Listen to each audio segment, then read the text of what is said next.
Je ne veux plus entendre parler de lui. Ciné-Parler, sur Cinéma Radio.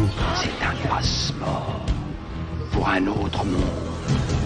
Bonjour, c'est Bobo, bienvenue dans cet épisode de Ciné-Parler. Aujourd'hui, je sors du festival Voir Ensemble au Méliès et je viens de voir Ride Your Wave de Masaaki Yuasa.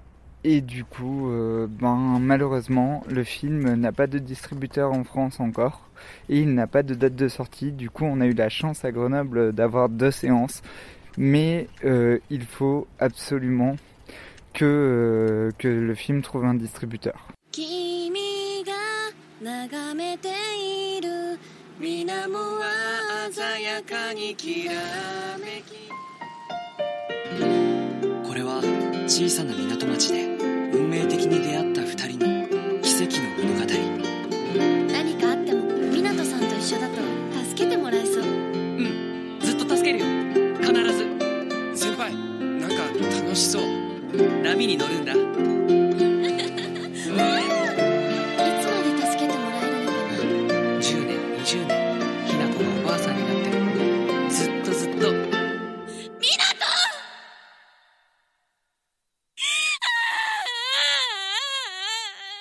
Ride Your Wave a été présenté au dernier festival d'Annecy et j'avais lu quelques articles dans Cinématrack et dans le compte rendu de Positif, je crois qu'il présentait le film comme moins complexe que les précédents films de Yuasa et je ne suis pas du tout d'accord avec ça. Je trouve le film tout aussi complexe, peut-être plus simple dans sa narration et dans son animation, et encore, moi je trouve pas ça simple de filmer la vie quotidienne des gens.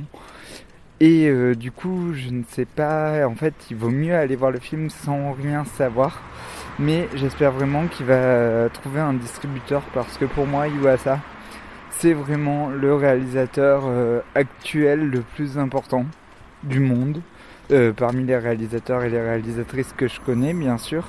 Mais pour moi, c'est le réalisateur qui me touche le plus. Vous pouvez d'ailleurs voir sur Netflix la série Tatami Galaxy, le film qui était tiré de cette série, The Girl Next Your Walk at Night, je crois. En tout cas, vous tapez film tiré de Tatami Galaxy et il y a Night et Girl dans le titre, ça c'est sûr, mais comme je suis une boîte en anglais, je ne me souviens plus du titre exact. Et du coup, vous pouvez voir Tatami Galaxy et surtout pour moi son chef-d'œuvre et le meilleur truc que j'ai vu en cinéma, en série, enfin un meilleur truc avec des images que j'ai vues de ces dernières années, mais de ces 5 dernières années je pense, c'est Devilman Crybaby qui pour moi est un chef-d'œuvre absolu. Vous pouvez regarder les 13 épisodes à la suite, ça fait un long film de 6 heures. Et c'est juste incroyable par les sujets abordés, par la manière dont ils sont traités, par la manière dont c'est réalisé. Et un jour, je me suis promis de voir tous ces films. Du coup, je n'ai pas encore vu Lou et l'île aux sirènes. Et quand j'avais vu Mind Game, comme je ne connaissais pas son travail, j'avais été un peu surpris parce que je pense que c'est pas le plus évident de commencer par Mind Game, même si tout le monde dit que c'est son chef-d'œuvre. Et là, du coup, j'étais impatient de voir Ride Your Wave. Parce que j'avais lu les critiques au festival d'Annecy, il y avait un pote qui m'a fait découvrir Yuasa qui n'avait pas du tout aimé Ride Your Wave. Du coup, j'avais lu les articles sur Cinématrack qui disaient que c'était un peu naïf comme film, que c'était étonnant, que ça sortait de l'ordinaire, tout ça. Et en fait, pour moi, c'est juste un film à la Richard Linklater ou à la Hong Sang-soo. Mais voilà, en animé, en fait, c'est juste la vie quotidienne d'une surfeuse et d'une épreuve à surmonter et de comment elle va surmonter cette épreuve et de comment elle va prendre la vague. Alors, si vous pensez voir Ride Your Wave d'une manière ou d'une autre, 3 petits points, eh bien, vous pouvez arrêter cette chronique-là pour aller voir le film parce que je vais vous révéler ce qui se passe dans le film. Si vous voulez attendre que le film sorte en salle, n'écoutez pas cette chronique, vous l'écouterez quand le film sortira en salle. Mais déjà, merci au Méliès et merci à Voir Ensemble d'avoir programmé ce film 2 fois. Et du coup, c'est vraiment un film merveilleux sur le surf qui raconte l'histoire d'une jeune fille qui est fan de surf, et du coup pour se rapprocher de la mer, elle décide de s'inscrire en études d'océanographie, et là elle va tomber amoureuse d'un pompier. Donc ça c'est vraiment très beau. Et leur histoire d'amour est magnifique. La manière dont se passe l'ellipse à travers une chanson jouée à la guitare, d'ailleurs ça m'a fait penser au film Amour et Amnésie, qui est aussi un film de plage avec Adam Sandler. Et du coup, voilà, la manière dont l'ellipse est faite et dont la réalisation est faite de leur histoire d'amour, de quand ils se promènent au bord de la plage, quand ils vont faire du karaoké, quand ils font du café, quand... Voilà, ils marchent main dans la main. Le toucher a une place très importante dans ce film, et le rapport à la nourriture et au café aussi. Mais du coup, voilà, c'est pas un film qui va vous emmener dans des endroits, enfin, au-delà de ce que vous savez, quoi. C'est juste une histoire d'amour au bord de la plage. Un film d'été, mais le problème c'est qu'il va y avoir un deuil à un moment donné, et le film va décrire les différentes étapes du deuil en faisant appel au fantastique, mais c'est vraiment un fantastique. Enfin, on voit qu'on est dans la tête de l'héroïne. Il y a aussi des personnages secondaires magnifiques, et notamment Yoko, qui est vraiment un personnage superbe. C'est la sœur de Minato, le héros.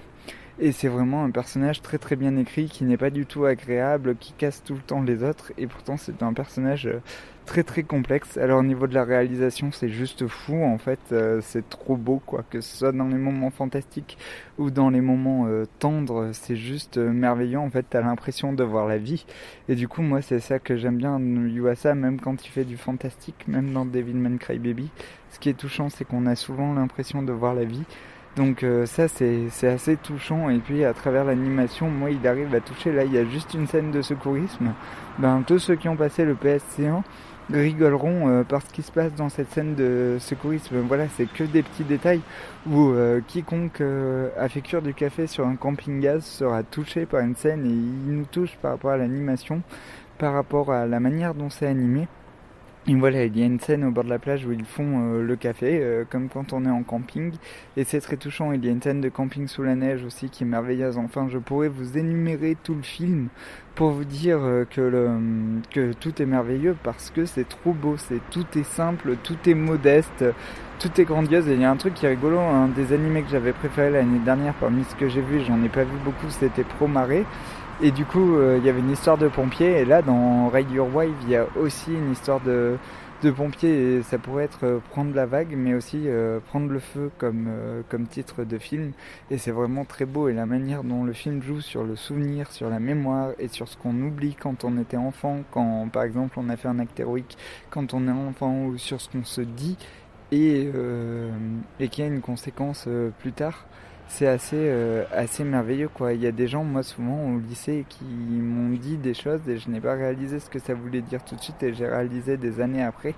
Et là le film parle de tout ça. Alors parler de tout ça en 1h35, c'est assez fort, c'est vraiment très beau, et surtout parler de tous ces sujets avec rien quoi. C'est vraiment, on a vraiment l'impression, quand on voit Hinako et Minato marcher ensemble devant les films de Richard Linklater, la trilogie After Before, Before Sunset, Before Sunrise. Du coup voilà, il faut absolument que le film sorte en France, il faut absolument qu'un distributeur comme Eurozoom par exemple prenne les droits du film et distribue. J'espère qu'il ne sortira pas directement en DVD, parce qu'il faut absolument le voir au cinéma. Il est au format 1,66 et c'est vraiment magnifique. Bref, c'est un film qui m'a beaucoup touché. Donc du coup, je vous le conseille vivement s'il sort, ou si vous pouvez l'avoir par des moyens détournés, bien sûr, parce qu'il faut absolument voir ce film. Voilà, je vous laisse. Je vous dis à très bientôt pour une nouvelle chronique. Du coup, je vais aller voir d'autres films à voir ensemble. Je vous ferai les autres chroniques. Je vais aller voir Fritzy, les nouvelles aventures de Rita et machin, les contes de la nuit, et chat par-ci, chat par-là. Du coup, je vous ferai une chronique pour chacun de ces films. Comme il y a beaucoup de films courts parmi ceux que je vous ai cités, peut-être que je doublerai les chroniques. Voilà, je vous dis à très bientôt pour une nouvelle chronique sur Cinéma Radio. J'espère que cette chronique vous a plu. J'espère vraiment que vous pourrez voir Ride Your Wave, ou qu'il va sortir en France très bientôt, là, au mois de juillet. En plus, c'est un film parfait pour la fête du cinéma. Du coup voilà, je vous conseille vivement ce film et je vous dis à très bientôt pour une nouvelle chronique. Au revoir. Je ne veux plus entendre parler de film. Ciné Parler sur Cinéma Radio. C'est un passeport pour un autre monde.